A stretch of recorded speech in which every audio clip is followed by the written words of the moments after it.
Hello and thanks for joining us. To our viewers around the world, it's 6 a.m. on Tuesday, December 16th here in Seoul. I'm Mark Broom and you're tuned in to Daybreak. And our top story this morning, the siege on a chocolate shop in Sydney's business centre is over, although not without loss of life, unfortunately. For the latest, let's connect to Eunice Kim at the NewsCenter. Good morning, Eunice. Hello, Mark. So, we heard yesterday that the police wanted to bring an end to this siege peacefully, but after 16 tense hours, there was a swift and bloody end to this crisis. The gunman and 2 hostages died. Most of the others did escape without serious injuries, although obviously very shaken up and distressed. What's the latest? Well, Mark, New South Wales Police Commissioner Andrew Scipione did come out to tell the public this morning that there were 3 dead in that police raid conducted around 2 a.m. local time. That's about midnight here in Korea.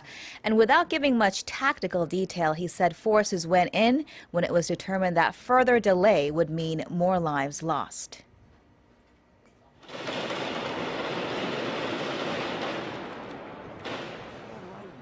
A barrage of gunfire in the early hours of Tuesday. Police stormed that cafe when a loud bang was heard from the inside and hostages ran out. Police say there were 17 people held inside. A man and women in their 30s were pronounced dead at the hospital. It is unclear whether they were killed by crossfire or by the gunman himself. Now, the gunman, Iranian-born Manharan Monis, was shot dead. Commissioner Scipione said 5 people were hospitalized from that confrontation. A bomb disposal robot was also sent into the building, though no explosives were immediately found. Negotiations had been ongoing with the gunman as police and bomb squad flooded that central business district Monday morning.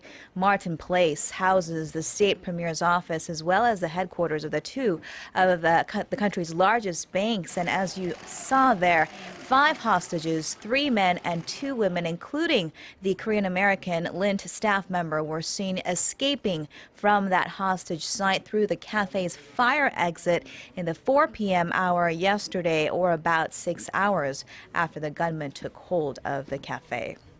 Yeah, and the hostages look obviously extremely terrified running out of that chocolate shop. Right. Now, we're receiving new details about this gunman, Manharan Monis. He was apparently sympathetic to the group that calls itself Islamic State, although he doesn't seem like he was a formal member.